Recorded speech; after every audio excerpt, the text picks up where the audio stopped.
This Sunday is something Pitt fans have waited a long time for.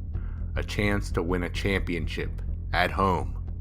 Will Pitt finally exorcise the demons of Cincinnati in 2009 and Miami in 2003? We discuss that and more on this week's Hail to Pitt podcast.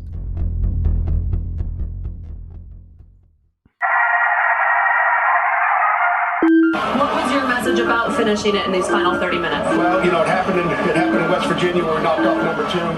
It happened in South Carolina, and it's happening in Pittsburgh today. Our guys had a lot of guts tonight.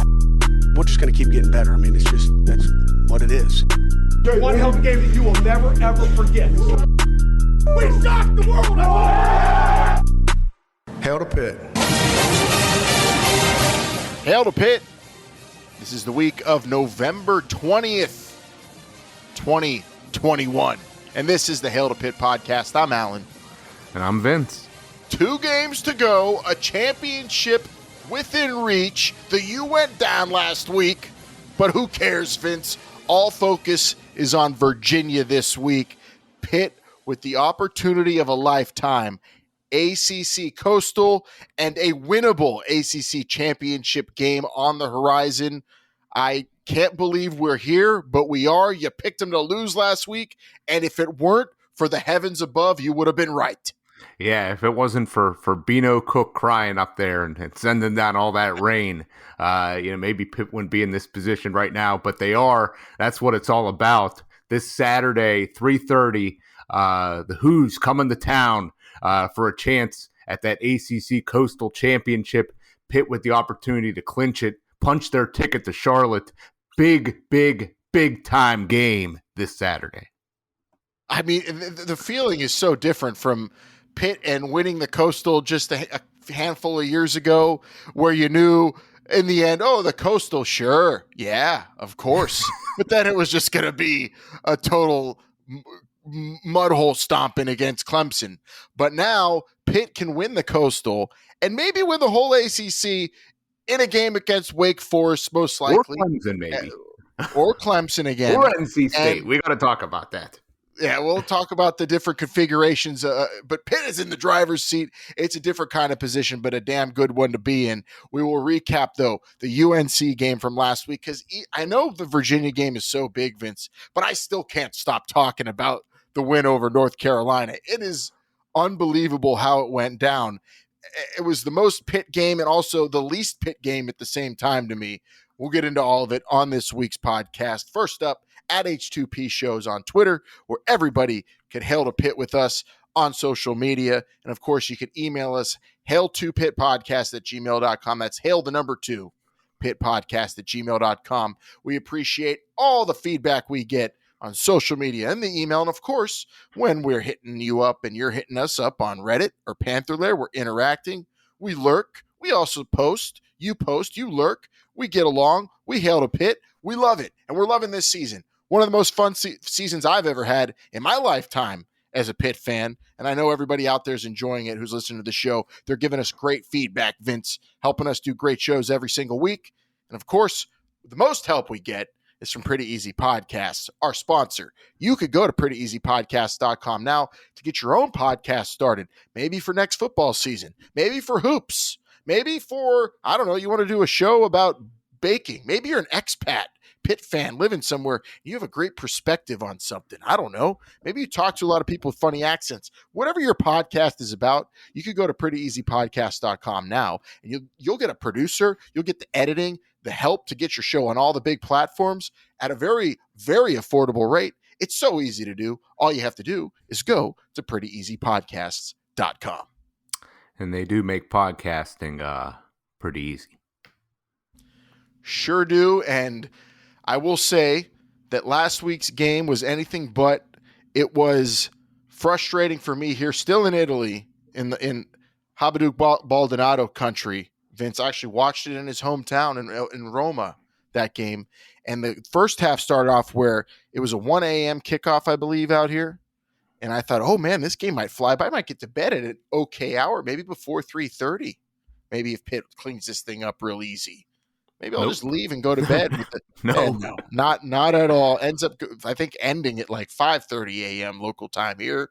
and it was the zaniest, most unlikely finish, I think, for me as a Pitt fan. And even national pundits were commenting on this game saying, well, that wasn't like all the other Pitt games I've ever watched. And they've probably watched like 3, 4, 5 of them, and they all end the same, Pitt blowing it. But they did not, because I don't know whether you want to say the rain helped them or it was just their day, Vince. Whatever the case may be, they're here now facing UVA this week with a chance to clinch the Coastal. Yeah, I'm still not quite sure what happened in this game. I guess that's why we're here. We got to talk about it. Pitt up big in this game. Started off, I believe, 17-0, 23-7, going in the halftime. I believe they had over 300 yards of offense in the first half. Less than 100 in the second half, no points, and then just rise up in overtime and get him out there quickly. Alan, I don't know what happened to this offense in the second half. Just extremely slowed down and just could not get any points. I mean, did they get away from their game plan? I mean, what happened here? I mean, there were some adjustments, I think, made by UNC, but I don't think anything too great. What I think happened was there was tightening up on the offensive line. They were playing maybe to not commit penalties up front, I think, and they were letting some things go, getting there. They just weren't in it like they were in the first, where they were just playing to dominate. And then also, I mean, just the receivers also probably tense and not being as crisp and not being as prepared. And then also, penalties costing them. And that it just really, they did everything they could to get UNC back in the game. Yeah. You talked about the offensive line. Certainly in the second half, did not play great. No Gabe Hoy. Jake Cradle got hurt in the game. So, your whole, your right side of your offensive line, you're reshuffling guys there. Kenny was under pressure. I don't know if it was necessarily guys getting beat constantly. I think there was some very good coverage downfield. To me, it looked like UNC was just dropping guys back. And that's a situation where you either got to check out of it into a run or just hit the open guy underneath. And just inch your way down the field and keep the clock moving. But it seemed like Pitt was just going for it all there way too often in the second half for me. Should we just chalk it up to the fact that Pitt missed that field goal at the end of the first half and it killed all momentum? Everyone saw the block and they just said, this isn't going to be a good second half. And they all went in with a poor mentality because of that one play. Block field goals really can change a game, even if you're way down. Well, I'll say this, that was not, I cannot believe they kicked that field goal. 4th and 2 all season long. They've made the right call. Yeah. And the one time they don't, there's still time on the clock. There was still enough to try it. Yeah. And then maybe even closer field goal, or I don't know. You're already up by 3 scores. If you had a kicker that was automatic, just guaranteed to make it, maybe that's one thing.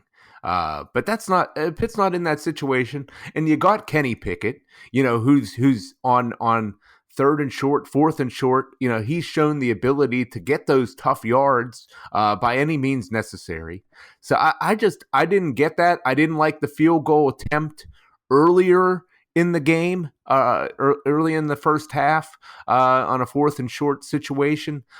Maybe they were spooked by going for it on the first drive where they didn't get it. I don't know, but you're going up against as great as the defense played, and they played excellent. You're going up against an offense that could come back on you in a hurry. And so I didn't get this. You needed as many touchdowns as you could possibly get. Mac Brown had some bad coaching decisions in this game, Alan. But Coach Narduzzi, he had some questionable ones as well. Yeah, and I honestly, is for some of the questionable calls Narduzzi made, I wouldn't say he put Pitt in the terrible position so much as they probably did themselves with some Tight play in the second half. Yeah, I'll chalk it up to.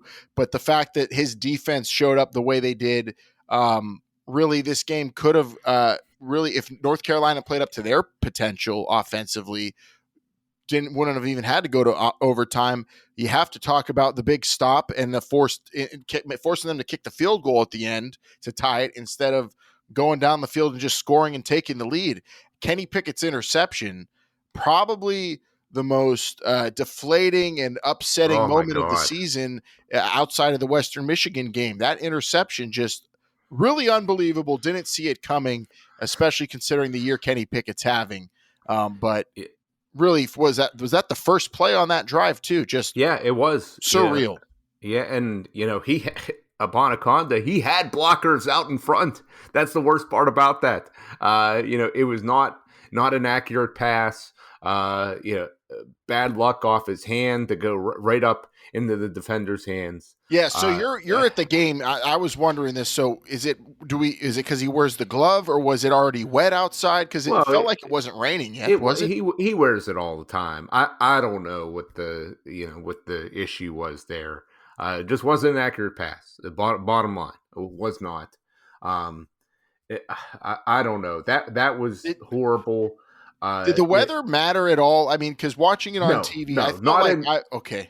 Yeah, until overtime, it really legitimately was not a factor until even then. I don't know. I get the wind was picking up, and for sure. But Pitt was able to go in there and get a nice touchdown with Lucas Kroll, who just came alive in that overtime after dropping several passes earlier in the game. So very impressive from that standpoint to weather the storm, so to speak. But I don't know. This play calling in the second half just really bothered me. Pitt had a lead. I want to say it was 10 points. Maybe it was only 3. I think maybe 10 at the time. And they just got North Carolina just scored. Pitt has the kickoff. First play, they run for 4 yards. Second play, they throw an incomplete pass after only letting 10 seconds or so run off the play clock. There was still at least 25 seconds on the play clock. And granted, Allen, at this time, I think there was less than 10 minutes in the game. And then you throw on third down and another incomplete pass, and you're giving the ball right back to them on a punt. Yeah, after you only held the ball for less than 30 seconds there. I mean, come on. I mean, we needed to maintain drives. That's what Pitt's done so well in these games this year. When they've had the lead, they've been able to just run out the clock. But for some reason, they got away from the run, specifically in that second half, and I'm not quite sure why. I thought that they could still run pretty sufficiently there, but they didn't, and I think that they paid for it. I'm going to chalk this up to every team has their bizarro game every year, and they play kind of differently from how they have or who they are, and even their opponent might do so as well. And it was maybe a race to the bottom this game, and luckily UNC got there first, but with a little help from the rain, because I absolutely think that overtime, the rain poured down on them. It was just so jarring to that offense, who already got stymied into a field goal prior. They just weren't going to do it after Kroll really showed up huge. What a celebration. I mean, he should have been that excited. I thought he was going to have a seizure. He was going insane, but it was a big play. So great for him, especially after being hurt last year. But Pitt, every game has really been very Pitt 2021, who they are. Picking teams apart, and in the fourth quarter running down their throats or just really squeezing the clock. Doing that well all year long, and just maintaining offense even in losses.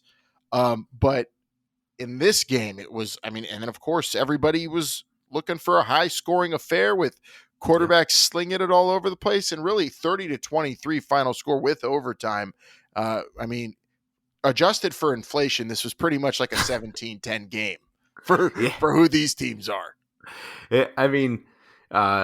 Yeah, we talked about this all year that eventually, as good as Pitt's offense has been, there is going to be a game where they're going to struggle. There is going to be a game where the defense has to step up and make enough plays to win this game. And boy, did they ever in this one. They held them down in the first half, really only let up one big play in the first half. It did good enough in the second half, got the big goal line stand when they needed, held them in overtime. Just a tremendous performance by them, Alan. Is this the best defense performance you've seen from Pitt all the year, and certainly in a while? All season long, I mean, yeah, it's up there. I think the Virginia Tech game was pretty impressive, how they shut them down. But in terms of really the end of the game and where there's momentum and really uncertainty, I think, on the sidelines, and that fear of, oh no, we're gonna really fall into the trap that we as a university have so many times. Even the classes before us, Pitt will Pitt, people were saying on social, but the defense really putting an end to that at the end. Nope, you're only kicking a field goal here. We're going to overtime. Unbelievable finish to that fourth quarter, and then even crazier overtime. Yeah, I guess a couple things I want to ask you was, we talked about before the game how that, quick passes over the middle is what North Carolina has killed us with. And they didn't really do a whole lot of them there. Was that just them not doing it, or was Pitt able to protect against that somehow? No, I think that was them playing bad, not us playing well. As if you want to minimize it to that, because it really didn't look like Pitt was doing anything different than they've done all season long, except that Sam Howell and his receivers weren't just on the same page when it came to those over the middle throws. Yeah, I don't know what North Carolina was doing in this game. The fact that they did not go for the win at the end and just kick the field goal. I felt pretty good after that decision. But if they went for it there, I think we were probably going to lose. I think there was a good chance of that. We were on the ropes there for sure. I was shocked that they kicked the field goal. I really was. Really? So you're at the 3-yard line. You think they should have gone for it on the fourth down? Yeah. I mean, the thing I think they should look at it from their side is they were what a 5-4 team going into this game, right? Mm-hmm. Like if you're a 5-4 team, right? You're not playing for a championship. You're playing for you're a bowl on the game. road, playing for a bowl game, but you still have other chances the rest of the season. It was 2 games left. Go for it. You're right. Probably, like if I'm coaching, at least if I'm playing a video game and I'm playing a season mode or whatever, you're at this point in your season where this is your team. This is where you're at. I understand. Okay, if North Carolina is in contention for the division or in the conference, then be a little conservative, play for the overtime. And in college overtime, playing for college overtime isn't as risky, of course, as playing for NFL overtime. So you understand, but then again, on the road, who your offense is, maybe you do it. I don't know, but I'm glad they didn't, Vince. Yeah. I probably, I don't know. It's hard to say. I probably would have gone for it if I was Mac Brown, but it's a 50-50 call really at that point, especially from the 3, not the 1. Big difference. Well, I guess. I mean, I don't know. This was the most stressful part of the whole game for me, to be honest. Waiting to see what they would do.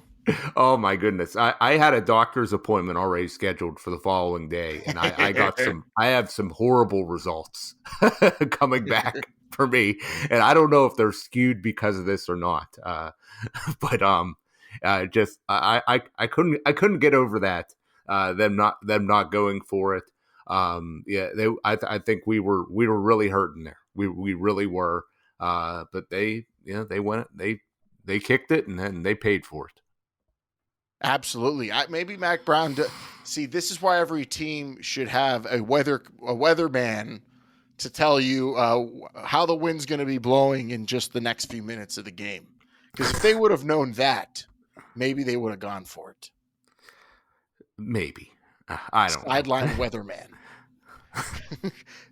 Really, quite literally just rained all over UNC and totally and the announcers acknowledged it. Watching it on TV, you saw it, and then I'm sure you're in the stands and you felt it.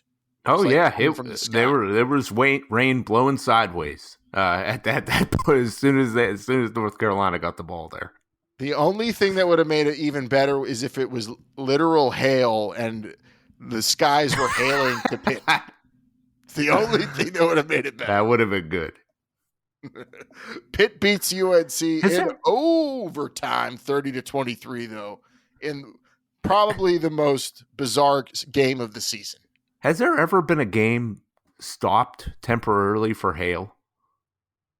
Oh, I think Would so. they play through hail?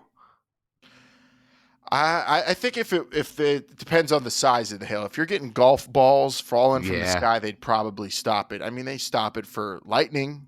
It's a similar hazard, especially this day and age. I'm sure they would. I don't know. Yeah, I don't know. I've never seen that. Maybe we should be happy it wasn't hail. Yeah, because if they stopped it and waited, then UNC would have had a chance.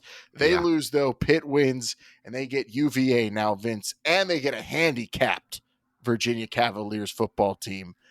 It's just again playing right into Pitt's hands when you look at the matchup. But of course, there's the execution part, and of course, Pitt has their own injuries they'll need to deal with on the offensive line, most notably going into this week. Yeah. Jake Cradle and Gabe Hoy.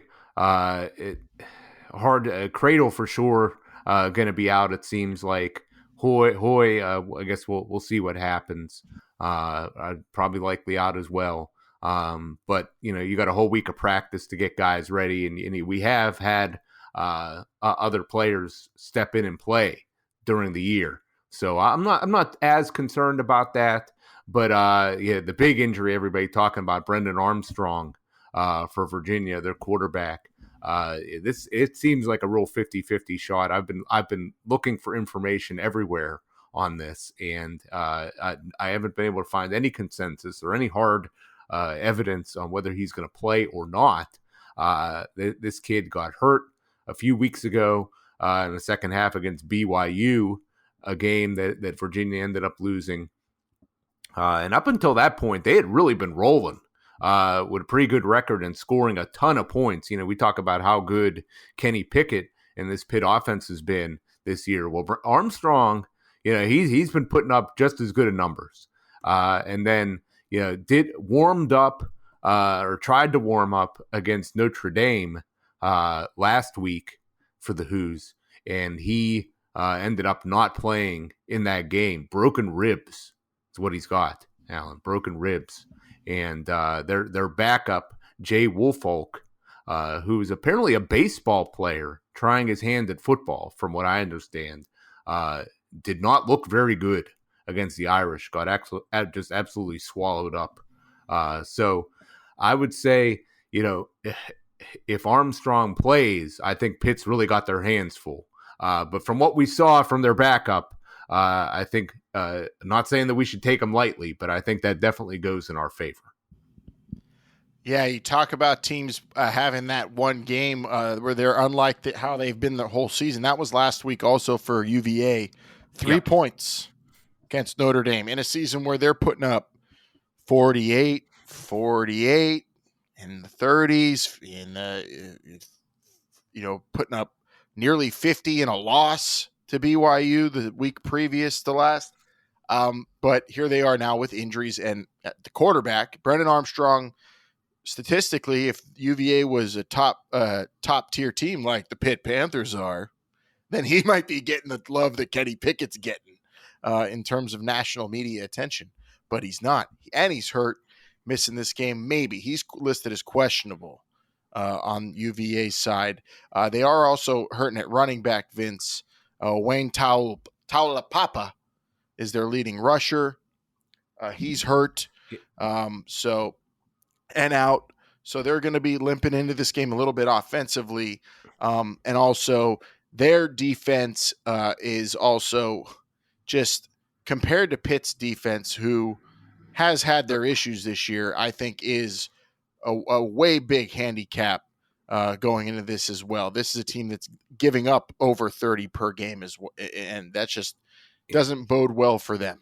Yeah, I mean they these guys would have trouble tackling a scarecrow right now. They just cannot. They just cannot get anybody on the ground. I watched their past couple games pretty closely, and these guys are horrible on defense from what I've seen. So there is no excuse for this Pitt team not to go out there and put up a lot of points on them. Now their offense, that's going to be a different story. We said Woolfolk did not look good against Notre Dame, but he's going to have some more experience under his belt going into this game. Virginia's got a very strong offensive line. They start 5 seniors on there, so even though their running backs out, I still expect them to run the football very effectively, or at least try to. They're going to be capable of doing that. They do have some playmakers and wide receivers, Allen, but the big thing I think they have is their tight ends. Aces, yes. Keaton Thompson and Jacob Rodriguez. These two guys, they kind of line them up all over the field, kind of like that Bartholomew guy we have. They line these guys up all over. And Allen, they wear numbers 99 and 98. So that's always very concerning whenever you see something like that. Yeah, that's tough. Whenever you got tight ends wearing numbers in the 90s, that means they're quality. And oh my, does Pitt like really not have the tools? I think to I don't know. That's this type of offense when it comes to the weapons they have. But the good thing is they might not be able to get them the ball. I think feels that's like a perfect type of offense to really destroy Pitt, because they're good at what Pitt's not good at, and that's throwing over the middle. Pitt's not good at covering the middle of the field. And of course, Pitt wants to press. And if you're pressing big guys like this, they might be able to toss the Pitt defensive backs off of their shoulders like nothing. Yep. So that is really a good matchup for UVA in this game. Whereas when Pitt's out there, I think they could eat them up on the ground or in the air. So Pitt has a lead going into this fourth quarter. Very confident we won't see something like last week, Vince, where they fall off even before then. Last week, of course, was the whole second half.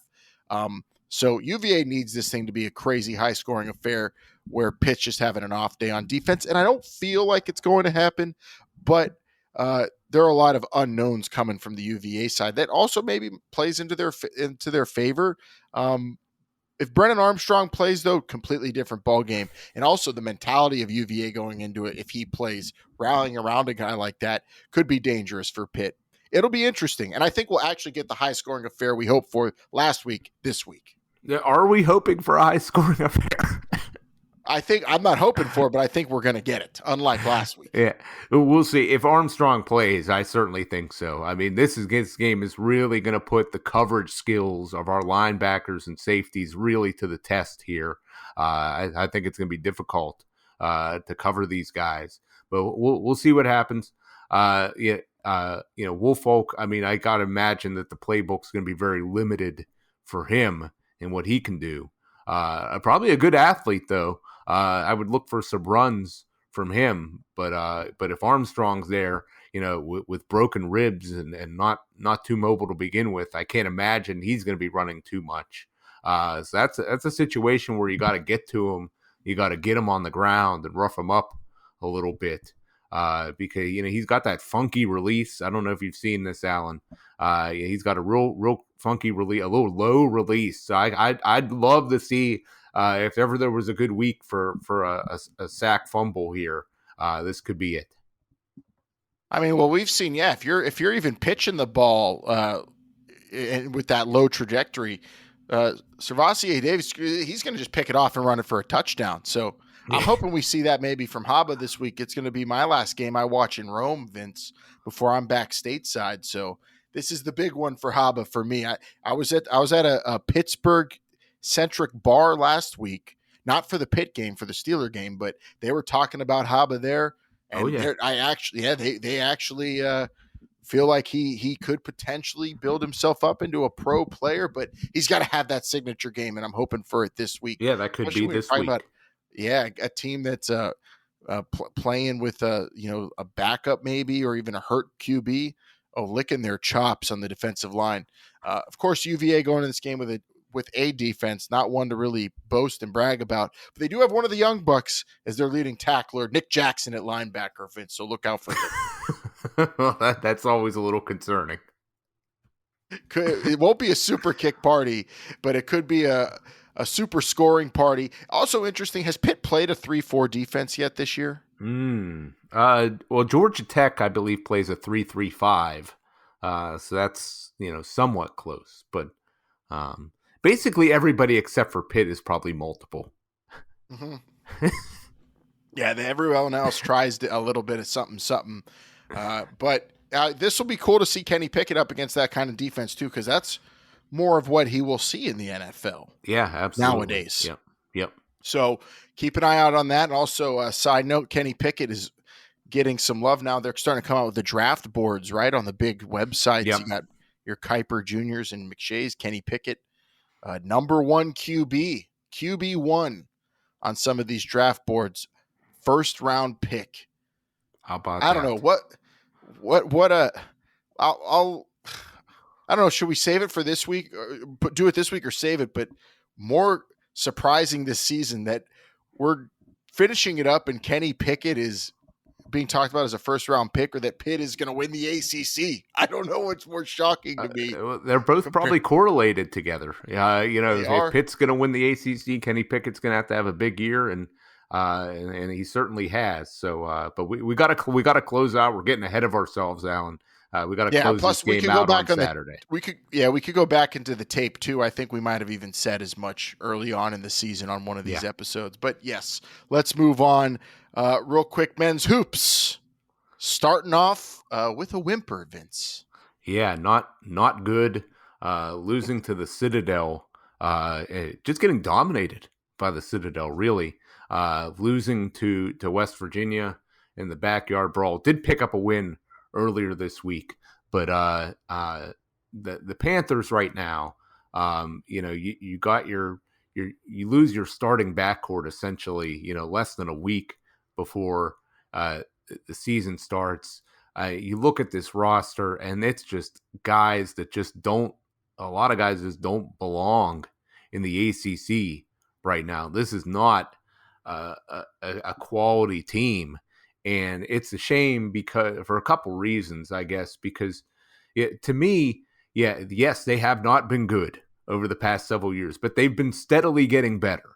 And you could see some improvement with Capel, but now it's like they're starting all over.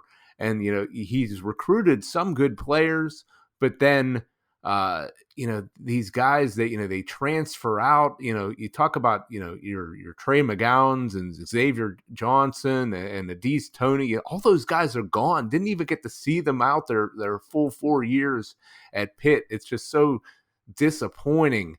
And, you got off the court stuff, players fighting each other, players fighting cops, stealing cars. I mean, only 3 or 4 guys on this team that actually played last year on the team.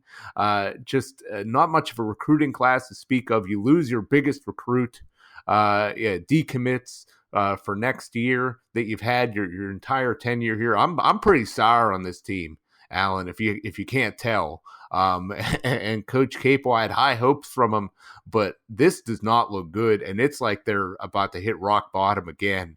And, I would certainly be looking to make a change at this point. Yeah, I mean, there's nothing more I can add to that, Vince. You basically hit the rundown of all the terrible stuff that's led this to pretty much be at the point of a disaster. And you also add the fact that we're in this new age of college athletics, especially in college hoops, where you're going to see the transfers. And so I think Capel has already proven he is, unable to hold on to the talent. Even though he can go out there and get it, it's also now, can you hold on to the talent and keep them disciplined enough to believe in the program? Can they be happy enough at the university to keep the program going? And it's going to take someone special, really special, to get Pitt back to where it was when it was in the Big East in hoops, now in the ACC. And that is kind of a Herculean task. It's really just going to be something that's some would say impossible. I wouldn't say it's impossible, but it is going to be extremely difficult for someone to not come in here. I mean, they could go fire Jeff Capel and bring someone in, and I think the same stuff will happen. Maybe not with the off the court issues that we've seen, which is kind of shocking. But just when it comes to transfers and instability, that's going to be pretty much up and down college hoops. And you're going to need a perfect storm of recruits that come in and they gel so well together that maybe the ball can get rolling and it become an avalanche effect. But that's like hitting a lottery. They need some sort of salesman. Jeff Capel's not that guy. I don't know. I mean, you need somebody who is extremely committed to, recruiting guys that are willing to stay here and develop. And that, I mean, that might be hard to find in today's day and age. But yeah, that's the only way they're going to get out of this mess. They gotta get some stability with the players. You can't just reshuffle and have, a whole new group of guys every single year. And it's not like this isn't a Kentucky or a Duke situation where you're bringing in 3 or 4, of the top freshmen in the country every year. You're doing this with cast-offs from from some low-level schools. I mean, that this is the kind of stuff Jamie Dixon was doing at the end of his tenure here, except he at least had some recruits that he would bring in, and he had a little bit of stability. This is just nothing. Yeah, this is a low point, a new low point in a new era, and I mean, it's tough to really throw Jeff Capel out there and say we're done already, but with the season just starting. But here we go. I mean, it's college hoops, and again, another season's already begun, and it's already over. It feels like for the Pitt Panthers, and we'll be following along as painful as it's going to be. But yikes is really the word that I think sums everything up for me. That's where we're at with Pitt hoops. Not where we thought we'd be just a little bit ago when a couple of years ago, Jeff Capel coming in and the recruits he was bringing in and kind of seeing that maybe he'll be able to get guys to buy in. Did not happen. But, we are in the middle of a great football season and we could get back to that. Let's see what they're saying out there on the Pitternet. Can you explain what internet is? I hear there's rumors on the internets. And to all those faceless keyboard warriors on Twitter. But we're a good darn football team. I'm proud of these guys. Nashu on the Sabre.com or the Sabre, however you say it, said people need to face the likely reality that BA, that's Brennan Armstrong, is done for the year, except perhaps a crappy bowl, and that UVA will finish the regular season 6-6 after losing its last 4 games. It was well within the realm of possibility with BA, given the quality of our quote-unquote defense, but without him 6-6 is a virtual certainty. And yes, I think that is a damning indictment of the staff on that side of the ball. I'm not in an all is fine mood. So Nashu, a UVA fan, giving up not only this Pitt game, but Virginia's final game. They're done. So Pitt's facing a demoralized fan base this week. Yeah, I think that they kind of feel hopeless without Armstrong there. Yeah, without BA. Alan, they played. Maybe they thought they had something with this Woolfolk against Notre. They were going to have something with him going against Notre Dame last week, and a pretty deflating loss. Obviously, do you think that maybe they're blowed up because of that? Yeah, I mean, they were going 1,000 miles an hour on offense all season long because their defense is no good, and then just the it's like you're trying to change tires while the car is moving. You can't. It's very dangerous and tough to do. And UVA is just kind of crashing into the end of this season. So I see what Nishu's talking about. Hopefully they're right, and Pitt handles and is a part of that collapse. Calico on Panther Lair now, coming back to our side of it, Vince. Calico said, wearing my cup Saturday. This is just a reflex of 40 years of being a Pitt fan. I can't help it. I'm sorry. I'm so pumped for Saturday, but have had my heart torn from chest so many times in 4 decades. I can't help myself. I have been watching some of my favorite games this week on YouTube, and the ones where Pitt didn't rip my heart out. Tuesday was 97 Miami. Yesterday was 97 WVU. Probably my fave based on where we were at the time and what it meant for the program. Today will be the Tangerine Bowl of 2001. If I can find it on there. Please, Pitt, please get it done this weekend and beyond. I can't take any more kicks to the Netherlands. Calico's plea to the Pitt Panthers to not screw this up, Vince.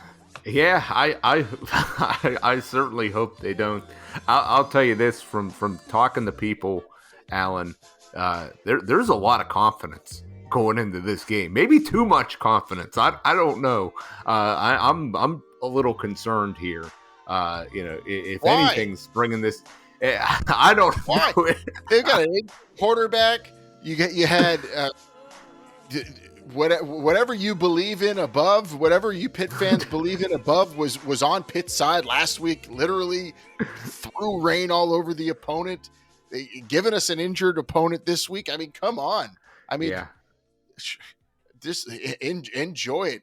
I'm not wearing a cup for this. I'm going commando to watch this game. Yeah, I like that. It's all set up, Calico, but I guess you got the history there. That's what they're talking about, though, on the Pitternet, Vince. And, usually it's negative on the Pitternet. But in real life, when people are talking about Pitt around town, I feel like it's much more positive. Yeah, I would definitely say so. There is, as I said, there's a ton of optimism around town right now. People are excited. Make no mistake about it. Another Saturday coming, and the Panthers are playing. Time to find out what the answers are saying. Yo, you ever see a game like that? What, where God saves the team? Yeah, I mean, all that rain coming down on him, it's like God actually wanted Pitt to win the ACC in that. I know, but the real question is, does Pitt actually want to win the ACC? Hell to Pitt. What the answers are saying. So that's what the Yinzers are saying.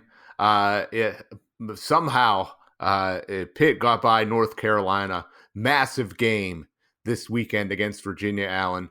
I want to talk to you a little bit, though, about some other games around the country and also these college football playoff rankings we got to address. Oh, college football. Don't you dare be giving me 2 Michigan teams in the top 10. I don't care that they're far outside the top 4. It's really upsetting me that the Big Ten is so represented in the top 10, Vince, but it'll shake out. It's just early, and we're seeing, these rankings come out. Really, they're where they're supposed to be, unless you like not Power 5 football and you want to argue Cincinnati in the top 4. That's the big thing for this year. And of course, we have Ohio State and Michigan coming down the road, but it's all set pretty much where it should be. I don't know. I'm kind of an advocate to why not just instead just do a best of 3 with Bama and Georgia and get rid of the other teams? Who knows? That may happen. I mean, I don't know. It's going to be very interesting to see if, say Georgia does beat Alabama, which in the title game, which I expect they will. If Alabama gets by the Hogs this weekend, but big if, Suey. Yeah. But Alabama, 2 losses. Are they going to get in over these other teams with only 1 loss? I cannot. I would be shocked if that happened. I mean, if that does happen, then it's like, why are we even playing these games? I mean, just have somebody rank them before the season starts and just go with that. I mean, that if if that happens, then I can't wait for all the people to finally come out and talk about how this is all just about a money grab. It's about buyers and sellers, pimps and whores. If it's all predetermined anyway, why are we watching this when pro wrestling? There's plenty of that to be watching. But I don't think that's going to happen anyway. And I think Bama and Georgia are going to give us the quality matchup and the quality records, and they're going to earn their ways in. It's just going to be easy arguments to make, especially with history. Even though history shouldn't play a factor, I guess, in the voting, but I'm sure it does. It does. Well, I'll tell you this right now: Cincinnati. There is no way you can tell me that they are the number 5 team in this whole country. If they were not ranked, preseason top 10 or whatever, based on previous year's results, there is no way that they would be ranked this high. There is absolutely no way. Yes, they did beat Notre Dame on the road, but they have played nobody in the rest of their schedule. They haven't looked great, especially these last several weeks. So I cannot believe there is definitely previous year's bias happening here. And that's why I just hope SMU puts a stop to all this week. Yeah, I know you are, but I don't think that's going to happen. This is. I knew this was going to turn into a big Vince polls for SMU episode. But good thing those aren't. That game isn't even on our rundown for the big games this weekend. It is not. More important for us is Wake Forest at Clemson, Vince. That's the big game besides Pitt, Virginia. 4-point favorites the Tigers are at home. Yeah, I know this line has raised some eyebrows from some people. No Justin Ross, surgery, going to the NFL too. Yeah. So the scenario here is, if Wake Forest wins this game, they are in the ACC title game if they win it. Now, if they were to lose, they'd still be ranked first in the Atlantic Division. However, if they would drop that last game the season, which is at Boston College, then Wake Forest has a possibility of not making it if Clemson would actually go to the championship game, I believe. Now, the NC State also only has 2 losses there, so I'm not quite sure how that works out. Maybe there's some 3-way tie thing that could happen, but to quickly summarize, I guess, if Wake Forest wins, they're in. If they lose, there's possibility that they're not.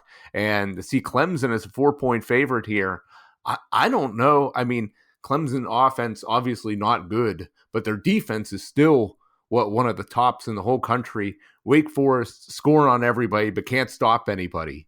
I don't know what to make of this game, Alan. It is at Clemson. Maybe that has something to do with the line. I'm interested in the weather for this game now. I'm big on weather going into games from now on. So however that shakes out, I don't know. I mean, Clemson. Has Clemson ever put up 40 in this season at all? Have they been able to against South Carolina State? Well, they played. They played UConn last week.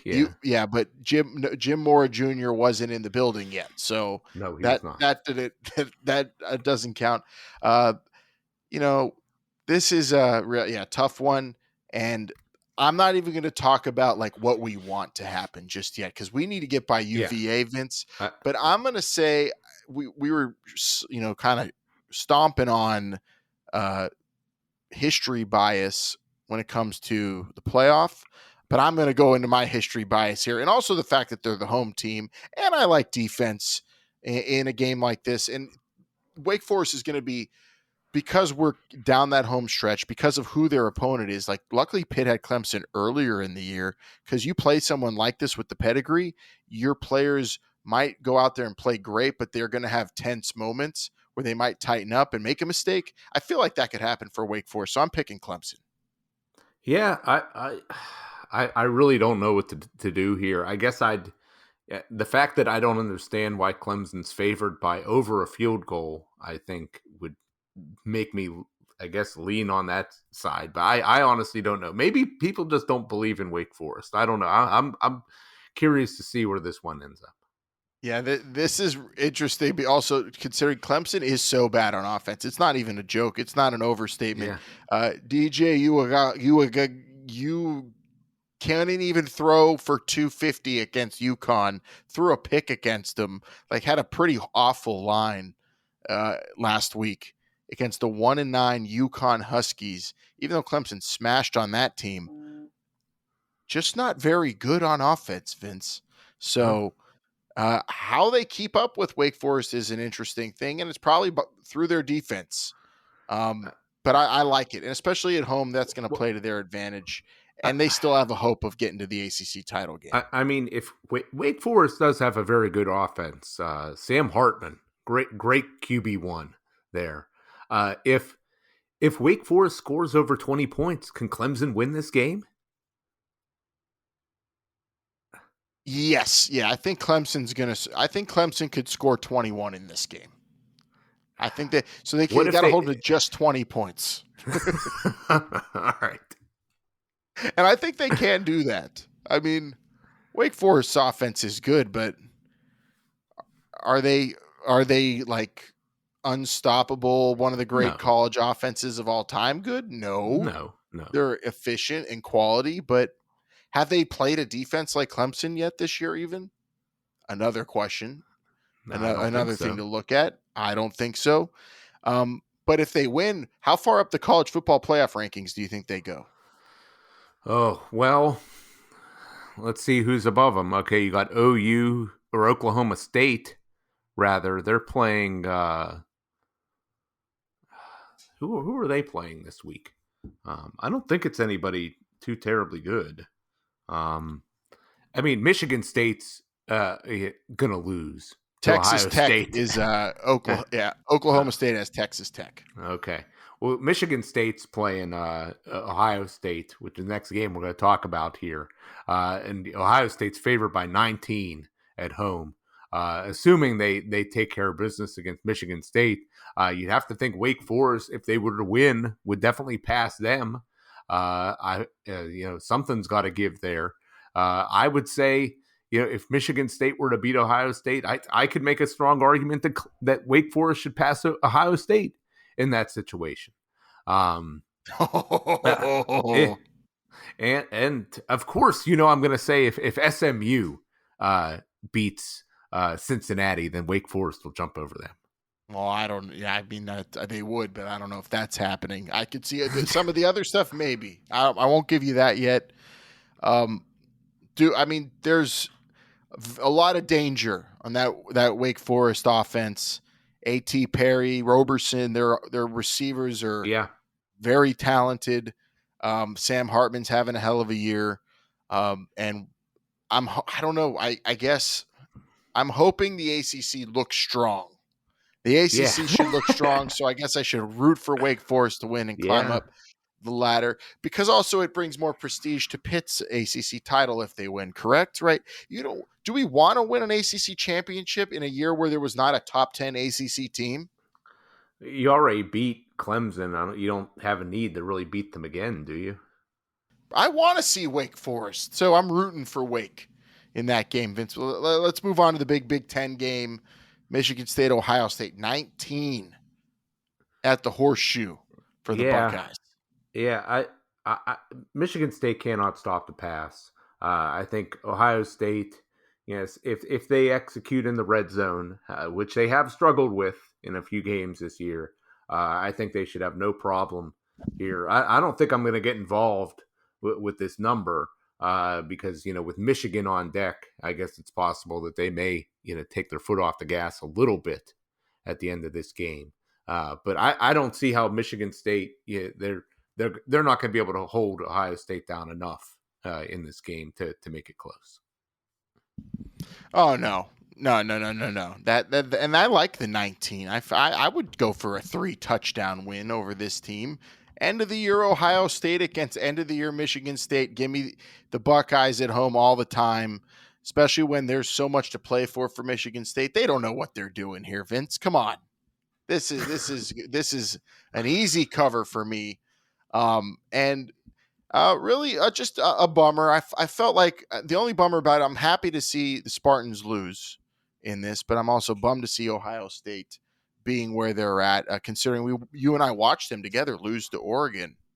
Yeah. We watched them together lose to Oregon this year. That was very entertaining, hoping their season would be over. But unfortunately, they're right back in it where they always are.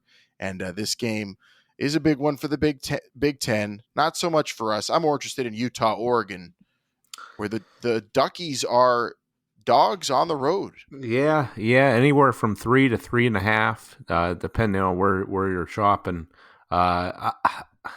Utah has been tough as of late. That's a very tough place to play in Salt Lake City. I'm a little surprised Oregon's this big of an underdog here, but Oregon hasn't really been getting a whole lot of credit. It seems like nationally, yeah, they're ranked, number 3 in the country or so, but I don't think they're really getting the respect that they deserve around the country. I'm going to be picking Oregon in this game, although I do think it's going to be a close game for sure.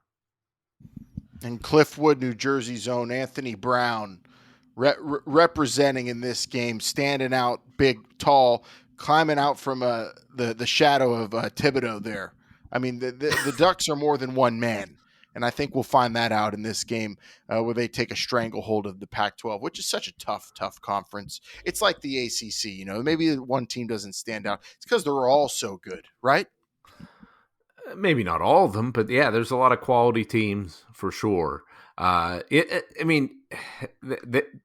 these teams are pretty good. I will say that. Utah ranked number 23 in the playoff game ranking, so that's not. Yeah, that's nothing to sneeze at. Hell no, not at all. I mean, they're not as good as Pitt, but in a very entertaining game that'll be. Of course, We'll round it out. UVA at Pitt. It's a 14.5 for the Panthers, who I believe are 8-2 against the spread this year, Vince? I don't have that number in front of me, but it sounds correct. I believe. I guess every game we've won, we've covered. 2. Yeah. No. Every game we've won, we've covered. To me, this line here, this is kind of saying to me, I think the odds makers must think that Armstrong is not going to play, because I can't see how this line would be that high if they didn't think that. This is a tall number, but I'll say this: if Armstrong does not play, I think Pitt covers this game pretty easily. I'm going to say, but if he doesn't, I still think Pitt will win, but I think it's going to be much closer than this.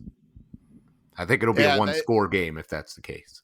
Well, they'll move the line down if he plays, right? So, I would imagine that. Yeah, I would think so. And either way, I'm picking Pitt to cover. So if it's at 14.5 now, I'm picking them to cover, because if Pitt wins, they cover, which is what they've done all season long, baby. And they're playing a really bad defense too. So yeah, they are. Maybe they win. I'm going to say for a score 59 to. Oh my God. 38. Let's go for that high scoring affair with a cover. Okay, I'm going to say 48 to. I'm going to say 48-27 Pitt. Only 48. Did you see Lucas Kroll last week? He's a whole new. It's like having a new player in the middle of the year. He's like a newly reinvigorated tight end. He's out there. I'm telling you, he's going to crush him. He's not going to drop balls or fumble anymore. I don't doubt it. I do expect. I one maybe thing for the lack of not scoring as much. I do think Pitt's going to get back to running the ball in this game, particularly in the second half. I could see that happening. I think they got to. That's what brought them to the dance. Especially in these second halves, have been so critical. I see that happening again. It just grinding some clock out, moving the ball, getting a late score. Yeah, and I think I'm going to also predict all the touchdowns, all the points, except, of course, extra points and field goals, will be scored by Bartholomew and Kroll. I'm telling you, you're going to see maybe 4 tight ends responsible for all the points in this game. You might be right. It would not surprise me. Pitt and Virginia ready to put put some fireworks out there this weekend as the ACC winds down play with only a couple of weeks to go.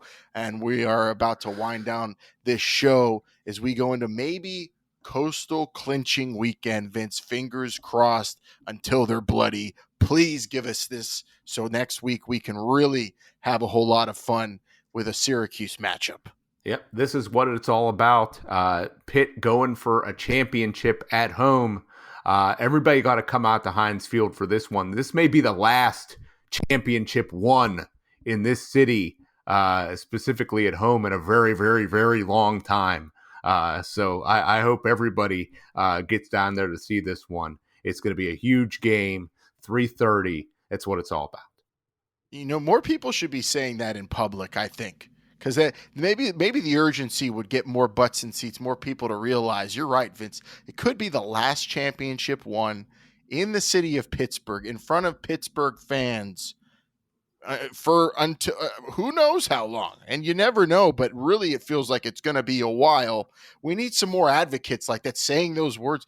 We need Sally Wiggin to get out there, Peggy Finnegan to tell the public, people that people trust and will respect their opinions. Bob Pompiani, if you're listening, tell them all. And, I want to also tell, Mike down at my mechanics down at Greenfield, you tell everybody who comes in the shop, no one here in this town might win a championship for a while. You better go to this game. You better go watch this game. You better get ready.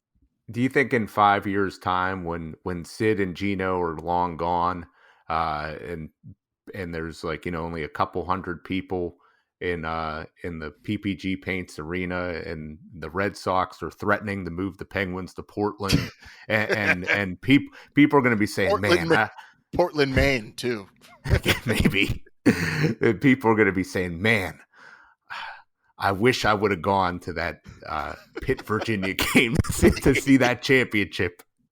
It could be a trivia question on some future game you're watching. Aflac trivia. Who was the last Pittsburgh team to actually win a championship in this town in front of the people here? They're probably going to say Pitt Panthers 2021. Just saying. You're right, Vince. From your lips to God's ears. Bino Cook's tears. Yeah. All right, everybody. Well, thank you for listening and hailing with us. Remember, follow us at H2P Show on Twitter. Hail the number 2 Pit Podcast if you want to email us at gmail.com. Hail2pitpodcast at gmail.com. We're here every week, hailing to Pitt, talking Panthers. What a football season it's been. It's continuing to be. Vince, you got anything left before UVA? All I got to say is hail to Pitt. Me too. Let me do that as well. Hail to Pitt, everybody. We'll see you next week. You still think I'm crazy?